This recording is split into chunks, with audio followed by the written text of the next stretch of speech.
할렐루야. 성탄의 기쁨과 영광과 평안이 주님을 기다리는 우리 모든 성도들에게 여러분의 가정에 가득하기를 진심으로 기도합니다. 우리는 지난주 예배소 교회의 영적인 부흥을 살펴보았습니다. 사도 바울이 두란노 서원에서 말씀을 전하고 그 말씀을 듣고 믿는 자들이 회개하고 또 사람들은 마술책을 다 불타오는 삶의 변화를 보았습니다. 21절을 보면 이 일이 있은 후에라고 말합니다. 이것은 예배소의 영적 부흥을 함축하고 있습니다. 말씀을 듣고 받고 배우고 양육하면서 하나님의 크신 능력과 역사하심을 예배소 성도들이 그리고 그 지역이 보게 되었습니다. 이런 일들이 있은 후에 바울이 말씀을 가르치는 것이 계속되었습니다. 끊임없이 말씀을 가르치고 양육하자 예배소 교회와 예배소 지역의 영적인 분위기가 완전히 새롭게 되었습니다. 말씀의 역사와 성령의 새 바람이 예배소 교회에 더욱더 퍼져서 예배소의 영적인 분위기와 영적인 지형도가 완전히 바뀌어 버렸습니다.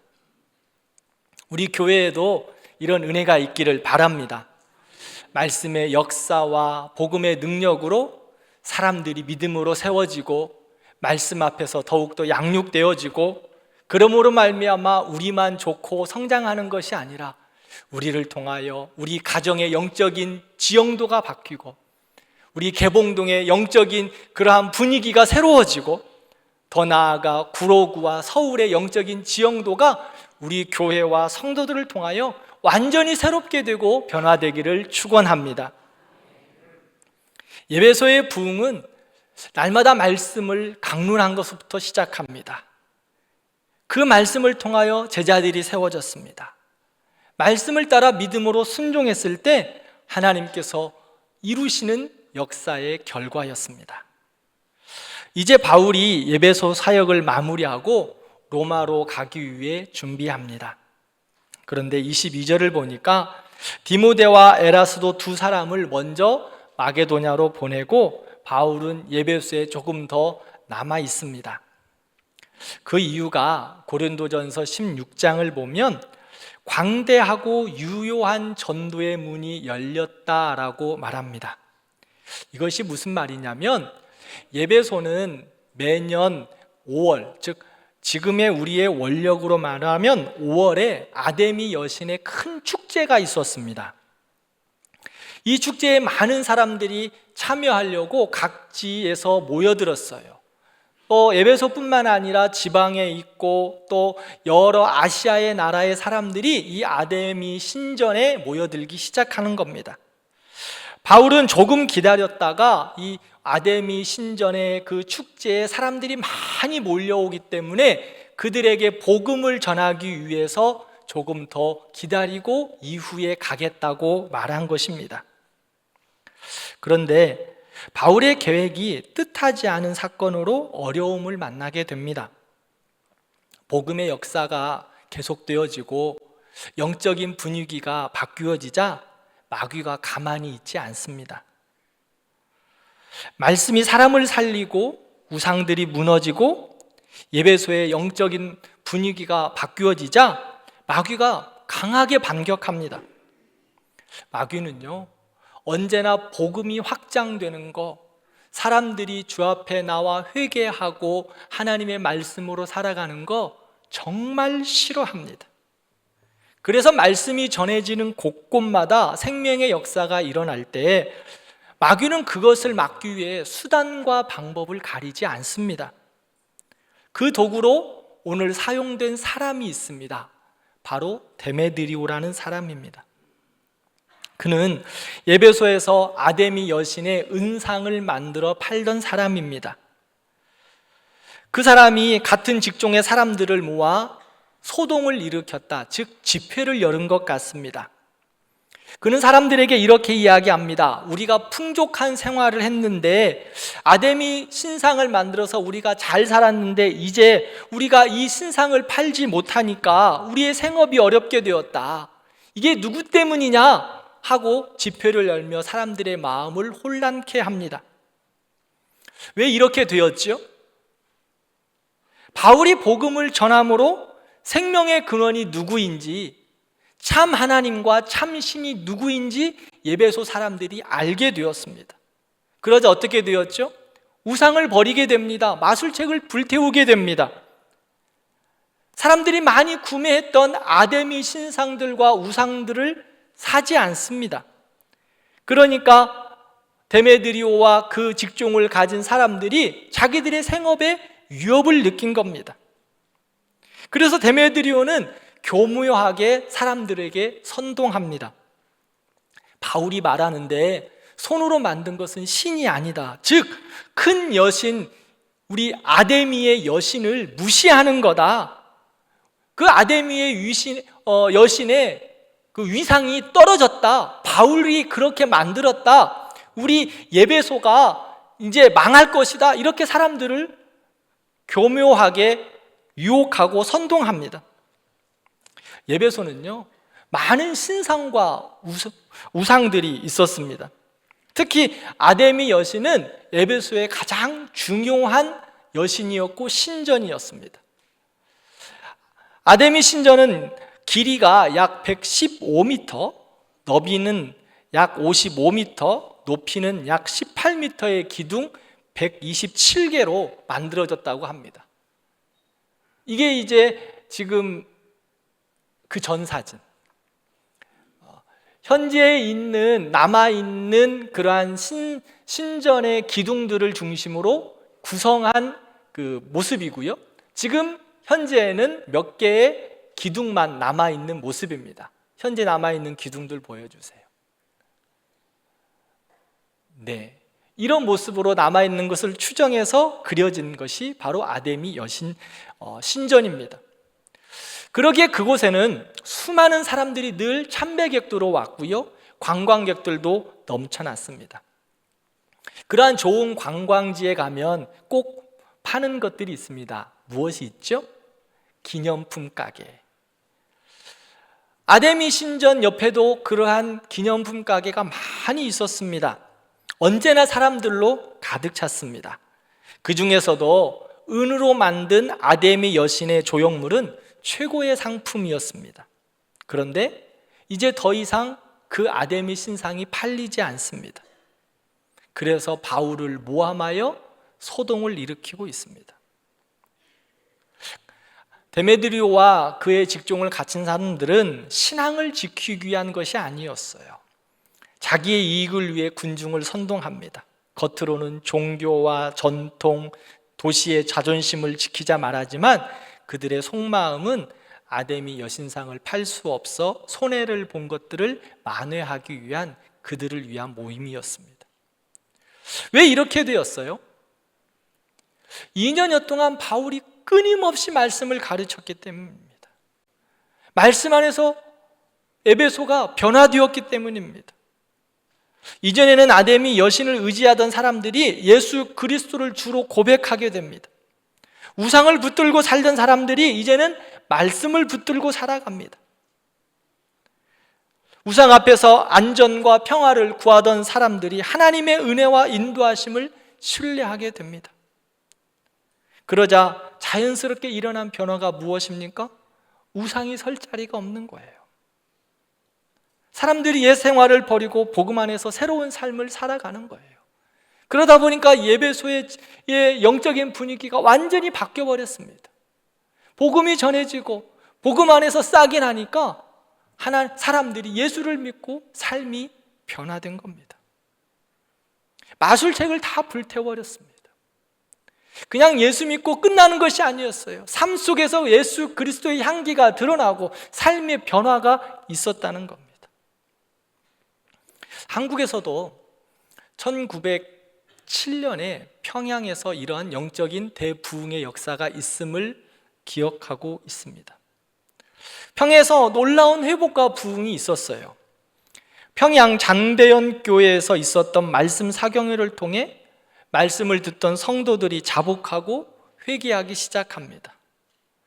회개와 변화의 역사가 교회에서 시작해서 가정으로, 직장으로, 평양 시내 전체로 퍼져나갔습니다. 당시 평양은 동방의 예루살렘이라고 불릴 만큼 영적으로 변화되었습니다. 술집들이 다 문을 닫기 시작했고, 도박판이 사라지고 거짓과 불의가 멈췄습니다. 기록을 보면 경찰서에 죄수들이 줄어들었다고 합니다. 법정에 설 사람들이 거의 없다 보니 판사들이 할 일이 없을 정도까지 되었다고 기록하고 있습니다. 평양이라는 도시 전체가 영적인 회복이 있었고 영적인 은혜로 완전히 지형도가 바뀐 것을 보게 됩니다. 사랑하는 성도 여러분, 복음은 지금도 하나님의 사람들을 변화시키고 새롭게 하고 역사를 이루어가는 줄 믿습니다. 사람을 바꿉니다. 그 사람을 통하여 가정을 바꾸고 교회를 바꾸고 나라와 민족을 새롭게 할 줄 믿습니다. 데메드리오가 일으킨 소동이 어떻게 되었습니까? 마귀가 그를 사용하여 복음을 가로막기 위해 큰 소동으로 더 끌어가는 것을 볼 수 있습니다.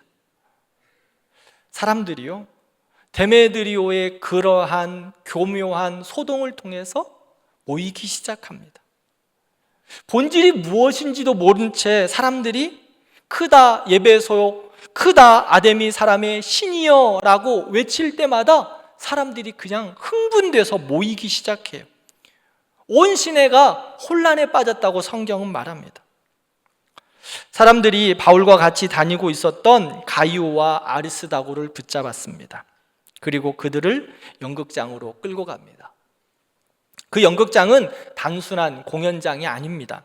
에베소 시민들이 집단적으로 모여 여론을 형성하고 결정을 내렸던 공적 집회 장소였습니다. 약 2만여 명이 모이는 그러한 장소였다고 합니다.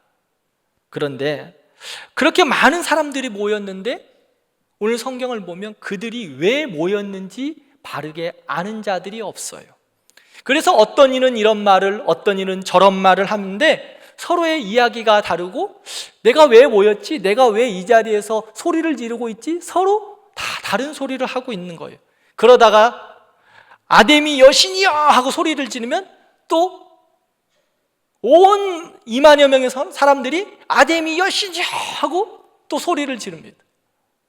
무슨 이유에 모였는지도 모르지만 그들은 그렇게 선동되어지고 있는 것입니다. 그렇게 약 2시간 정도 아데미 여신이여, 아데미 여신이여 부르면서 모여 있습니다. 그런데 결국 이 소동이 어떻게 끝이 납니까?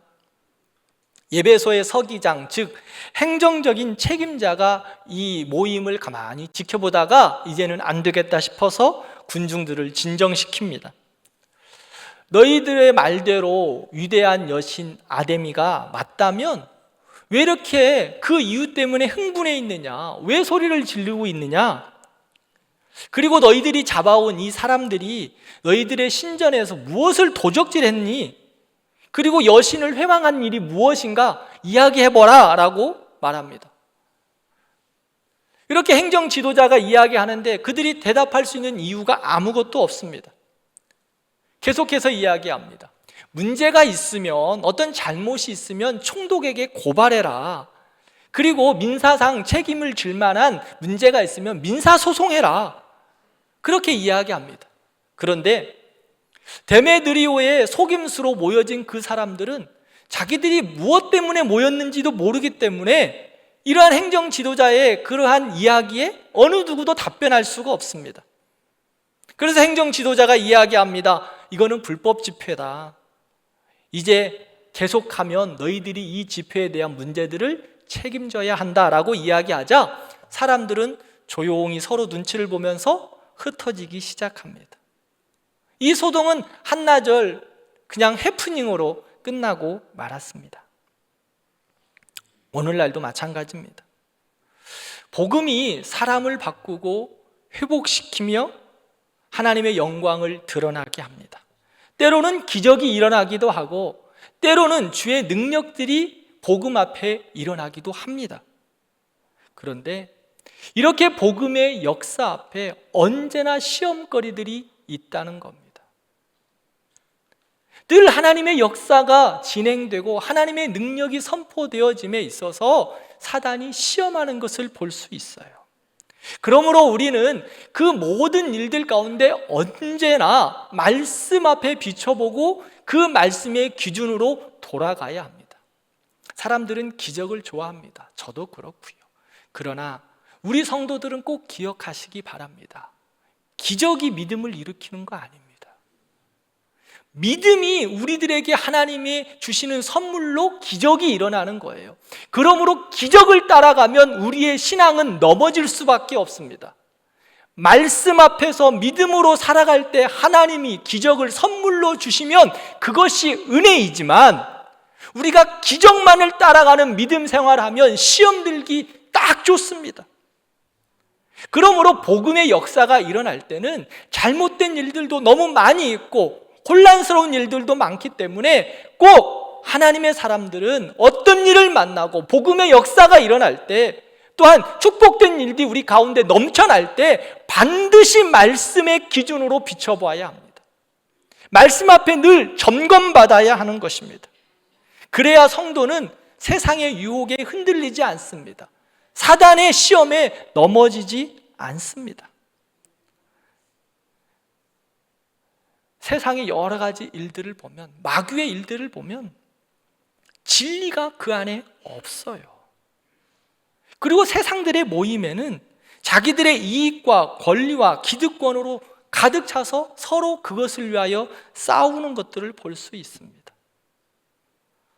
그러므로 성도는 사람들의 소리에 휘둘리지 말고 말씀 앞에 나와야 합니다.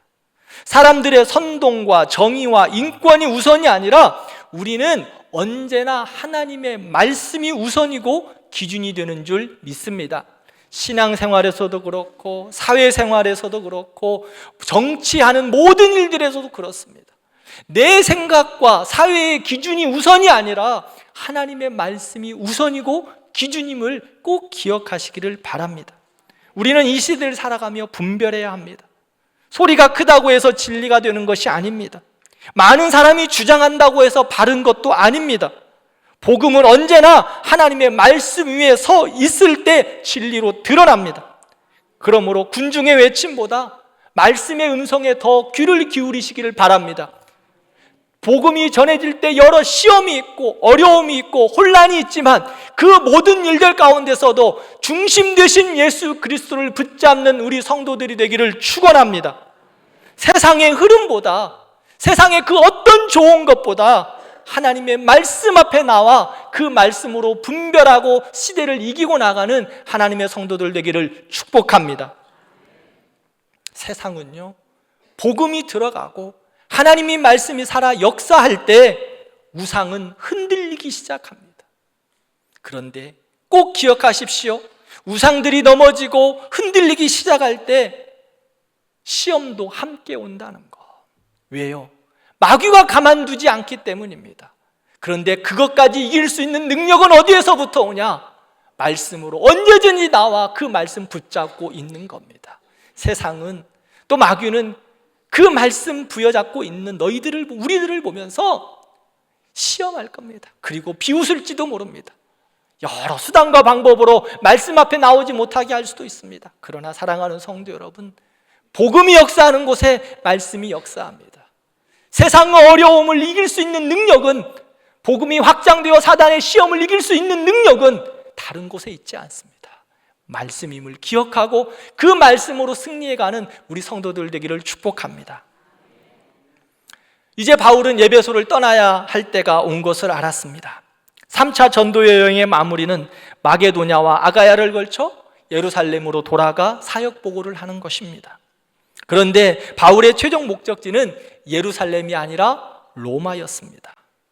당시 로마는 단순한 도시가 아니라 세계 중심이었습니다. 정치, 군사, 경제, 문화의 중심이 바로 로마였습니다. 그래서 사람들은 로마로 모든 길이 통한다라고 말합니다. 로마를 움직이면 제국이 움직였고요. 로마에서 펴진 사상과 문화는 전 세계로 확산되었습니다. 바울은 이것을 잘 알고 있었습니다.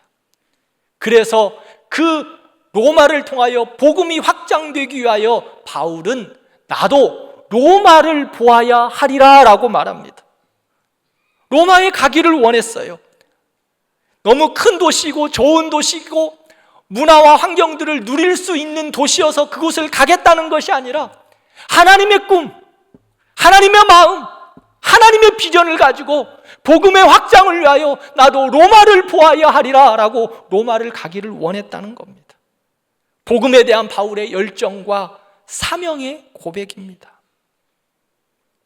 바울은 아무 생각 없이 움직인 사람이 아닙니다. 땅끝까지 복음을 전해야 한다는 주님의 말씀을 자기 삶에 온전히 구체화시켰습니다.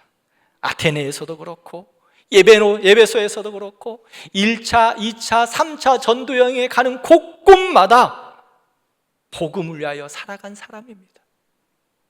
그런데 바울은 여기서 멈추지 않습니다.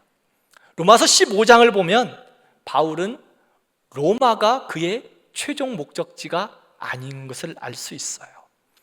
로마는 디딤돌이었습니다. 바울의 최종 목적지는 어디였을까요? 서바나였습니다. 그 당시 사람들은 지구가 네모나다고 생각했어요. 그래서 지금의 지금의 스페인 서바나가 지구의 끝이다라고 생각했습니다. 그래서 바울은 한 번도 가본 적이 없는 서바나로 가기를 원했어요. 땅끝이었기 때문에. 주님께서 명령하신 세상 끝날 때까지 함께 있을 것이다, 땅끝까지 복음을 증거하라고 말씀하신 그 명령을 가슴에 새기고 그 땅끝으로 가기를 원했습니다. 사랑하는 성도 여러분, 이것이 바로 복음과 사명에 붙잡힌 사람들의 모습입니다. 바울은요, 로마 시민이었습니다. 헬라 문명의 교육을 받은 사람입니다. 그리고 바리새인이었어요.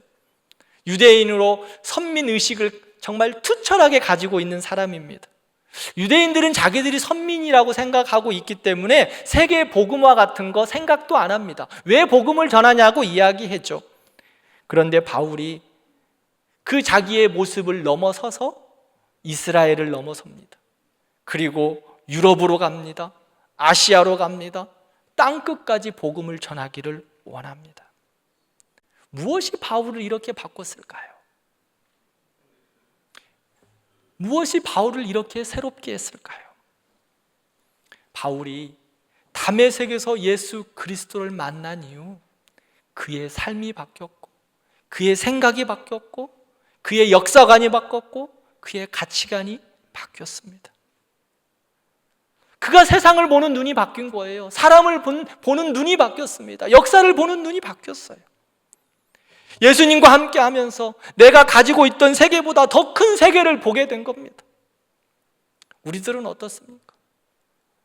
내가 가지고 있는 것이 다 전부인 줄 알고 이야기할 때 많습니다. 저도 그렇고 우리들이 그렇지 않습니까? 내가 가지고 있는 생각이 전부인 줄 알고 이야기합니다. 내가 가지고 있는 신앙이 전부인 줄 알고 다른 사람을 비난할 때도 있습니다. 그런데요, 예수님과 함께하면 내가 가지고 있는 것보다 더 큰 하나님의 눈을, 더 큰 하나님의 역사하심을, 더 큰 하나님의 마음을 알게 된다는 거예요. 저는 한 10여 년 전에 제가 나온 초등학교를 방문한 적이 있습니다. 저는 국민학교 세대입니다. 혹시 이 자리에 계신 분들 중에 소학교 시대도 있으시죠? 손을 들어서 표해 주시는 분들도 계시네요. 제가 그 국민학교 다녔던 곳을 가보니까 그 당시에 제가 국민학교 다녔을 때 전교생이 운동회를 했을 때도 그 운동장이 그렇게 커 보였습니다. 지금 초등학교 학생들은 얼마 되지 않지만 저는 이부제 수업을 했거든요. 저희 학교는. 그러니까 학생들이 요즘 말로 바글바글했죠. 그러다 동네 사람들도 운동회 때는 엄마 아빠들도 다 와서 같이 하잖아요. 그럼에도 불구하고 그 운동장이 되게 커 보였습니다. 그런데 제가 그렇게 큰 운동장에 한 10여 년 전 나이가 먹고 가보니까 이야, 그 운동장이 왜 이렇게 작아 보일까요? 초등학교 때 보았던 축구 골대, 그때는 너무나 넓어 보였는데 이렇게 가서 제가 만져보니까 너무 초등학교 그 골대, 축구 골대가 작은 거예요. 학교가 이렇게 작았나 싶더라고요. 그런데 학교는 작아지지 않았어요. 제가 컸어요. 제가 컸더라고요. 제가 키도 크고 나이도 먹고 제 생각도 커지고 눈도 커지고 마음도 커진 거예요. 사람은요, 성장하면서 본인 눈이 달라집니다. 생각도 커지고 시야도 넓어져요. 영적으로도 같습니다. 성장하면서 세상을 바라보는 관점이 달라집니다. 예수님을 만나기 전 바울은 자기 세계가 전부인 줄 알았어요. 그래서 자기 민족, 자기 전통, 자기 의, 자기 마음, 자기 뜻, 이것만을 주장하면서 살았어요. 그런데 부활하신 예수님 만난 이후 바울의 눈은 더 이상 자기만의 울타리에 갇혀 있지 않습니다. 하나님이 보여주시는 세상을 보게 되는 거예요. 하나님이 주시는 마음을 알게 되는 거예요. 그래서 하나님의 눈으로 바라보게 되고 하나님의 마음으로 깨닫게 되고 하나님의 꿈으로 걸어가게 되는 것입니다. 그러니 로마도 보아야 하리라 라고 사도 바울은 고백해요. 자기 안에서 안주하지 않는 거예요. 하나님이 주신 꿈과 비전을 가지고 살아가게 됩니다. 그러기에 로마도 보아야 하겠고 서바나도 가야 되겠다 말하고 있습니다. 사람의 눈에는 위협과 두려움으로 보일 줄 모릅니다. 그러나 이제 예수님과 함께하는 바울의 걸음, 바울의 눈에는 어려움과 두려움이 아니라 하나님의 꿈이 그곳에 있는 거예요. 하나님의 마음이 그곳에 있어요.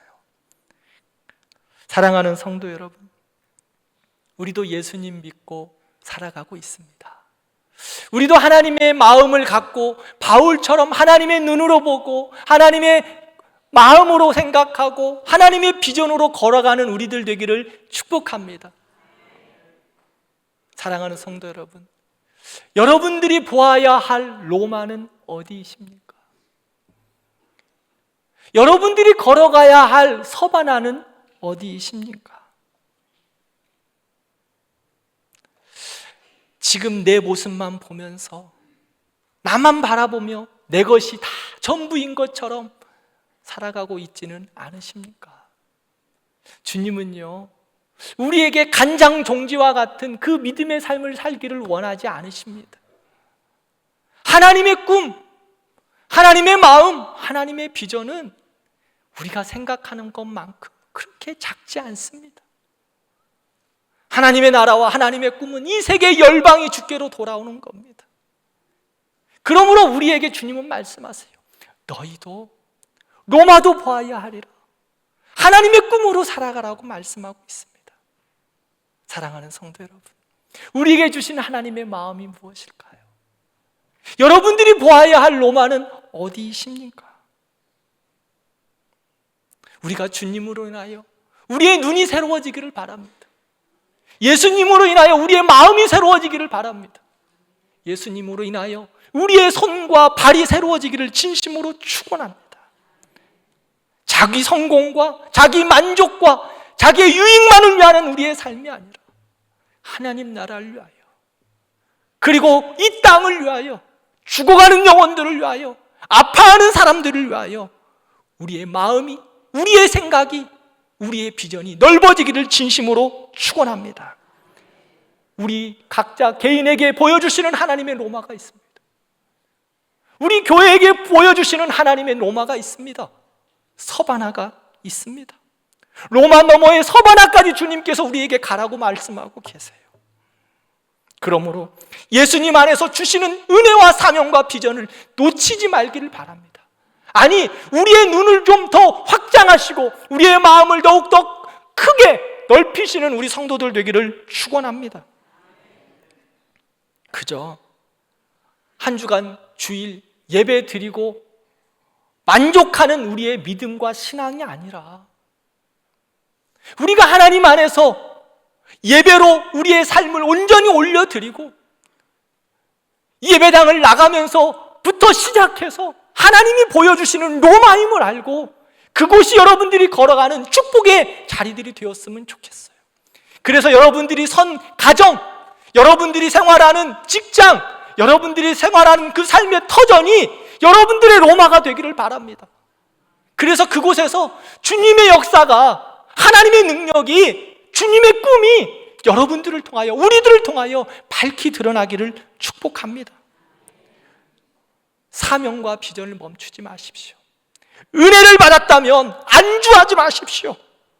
지금까지 우리가 걸어온 길보다 앞으로 하나님께서 이끌어 주시고 행하여 주실 일들이 더 크고 비밀한 줄을 믿습니다. 그게 하나님께서 우리에게 주시는 마음이에요. 언제나 초등학생처럼 내가 볼 때 그 운동장의 크기만큼만 운동장을 바라보지 말고 하나님의 마음으로 보면 그것보다도 더 큰 하나님의 뜻을 이루어갈 줄 믿습니다. 사랑하는 성도 여러분, 우리에게 보여주시는 로마, 우리가 걸어가야 할 서바나가 어디입니까? 때로는 우리의 가정이 될 수 있습니다. 때로는 우리의 형제들이 될 수 있고요. 그리고 더 나아가 세계 열방이 우리가 걸어가고 복음의 역사를 이루어가야 할 곳이기도 합니다. 연말을 맞이하면서 어려운 자들을 향한 그 모습, 어려운 자들을 향하여 나아가는 걸음이 우리가 걸어가야 할 서바나가 될 수도 있고요. 지금도 북한의 지하교회에서 통곡하면서 마음껏 예수 그리스도의 탄생을 축하하고 축복하며 찬양하지 못하는 지하교회, 북한의 지하교회 성도들이, 그리고 북한 땅이 우리가 걸어가야 할 서바나가 될 수도 있습니다. 우리 각자에게 하나님이 주시는 로마와 서바나를 바라보시며 그곳 가운데 믿음의 걸음을 걸어가기를 축복합니다. 한 주간 우리의 성도들이 믿음으로 살아가고 어디서든지 성장해 갔으면 좋겠어요. 더 바라기는 한 주간 한번 나와서 예배 드리는 것으로 안주하지 마십시오. 믿음의 성장과 영적인 부흥과 은혜가 우리 성도들에게 가득하기를 바랍니다. 그래서 여러분들의 꿈이 커지십시오. 여러분들의 마음이 커지시기를 바랍니다. 여러분들, 우리 교회를 향한, 다음 세대를 향한 꿈도 커져가기를 진심으로 축복합니다. 제가 첫 해부터 와서 우리 다음 세대를 바라보면서 여러분들에게 기도 제목을 드린 게 있어요. 하나님, 우리의 다음 세대가 하나님의 꿈을 가지고 세계 열방을 섬길 수 있도록 해달라고. 그리고 우리의 다음 세대 가운데서 통일 한국 시대의 대통령도 나오게 하시고, 민족을 책임지는 애국자들도 나오게 하시고, 정치가들도 나오게 하시고, 의료계 또한 사업계 모든 곳에서 하나님의 역사를 이뤄내는 좀 지도자들 나오게 해주시고, 통일 한국 시대의 평양시장도 나오게 해달라고 기도하고 있어요. 지금도 그 기도의 제목 끊이지 않습니다. 그런데 어떤 분이 제가 그 기도했을 때 저한테 몰래 와가지고 웃더라고요. 목사님, 꿈도 크세요. 제가 누구라고 말은 안 해요. 꿈도 크세요. 그래요. 저는 꿈이 커요. 그 꿈은 제 꿈이 아니에요. 하나님의 꿈이에요. 그 꿈이 시들어들지 않도록 끊임없이 노력해요. 기도해요. 사랑하는 성도 여러분, 우리 함께 그 기도 같이 했으면 좋겠어요. 하나님의 꿈, 하나님의 비전, 하나님의 마음. 사도행전 27장을 보면 바울이 로마로 가고 있는데 유라굴라라는 광풍을 만나요. 모두가 그 광풍 가운데 죽겠다고 안절부절을 못합니다. 그런데 바울이요, 그 폭풍 가운데 그 사람들에게 이야기합니다. 여러분이요, 안심하라. 지금 폭풍으로 인하여 다 죽게 되었어요. 그래서 배에 있는 물건들 다 바다에 던지고 어떻게든지 살아보려고 애를 쓰고 있는데 바울이 그들에게 이야기하는 거예요. 여러분들이여 안심하라. 왜 바울이 이렇게 담대하게 이야기할 수 있었을까요? 바울은요, 하나님 앞에 받은 꿈이 있어요. 로마도 보아야 하리라. 가이사 앞에 서야 하는 하나님의 꿈이 그에게 있었던 거예요. 반드시 하나님이 그 꿈을 이루어 주실 거라고 그는 확신해요. 그렇기 때문에 풍랑이 불어도 그들에게 이야기하는 거예요. 안심하세요. 왜? 내가 로마에 가야 되니까 안심하라. 걱정하지 마라. 하나님이 나 로마 보내주실 거니까 너희들도 안전할 것이다. 사랑하는 영성도 여러분, 우리는 하나님의 사람으로 이런 배짱 가지고 살아야 돼요. 이 능력이 복음의 능력이에요. 그래서 그 복음을 땅끝까지 전하는 거예요. 왜? 복음은 생명이고 능력이고 사람들을 살려내고 회복케 하는 능력이기 때문에 내 욕심을 위하여 살아가는 게 아니에요. 하나님의 꿈으로 이 세대를 축복하기 위해서. 그래서 사도 바울을 통하여서 그 배 안에 있는 사람들이 어떻게 되었을까요? 살았어요. 다 살고 로마로 가게 됩니다. 하나님의 사람들의 역할입니다. 사랑하는 성도 여러분, 하나님의 꿈과 비전이 우리 안에 있어서 세상을 섬기고 세상을 축복하는 축복의 통로가 되기를 축원합니다. 그게 우리들의 모습입니다. 그래서 우리는 하나님의 꿈과 비전으로 세상을 섬기며 땅끝까지 복음을 전하는 거예요. 그 일에 우리가 쓰임받기 위하여 우리의 눈을 크게 뜨십시오. 우리의 마음을 예수 그리스도의 마음으로 넓히십시오. 말씀 앞에서 복음의 능력으로 비전을 가지고 꿈을 꾸며 우리의 가정을 축복하고 교회를 축복하고 개봉동을 축복하고 구로구를 축복하고 이 나라와 열방을 축복하여 영적인 지형도를 새롭게 하고 바꾸어가는 우리 교회와 우리 성도들 되기를 진심으로 축원합니다. 기도하겠습니다.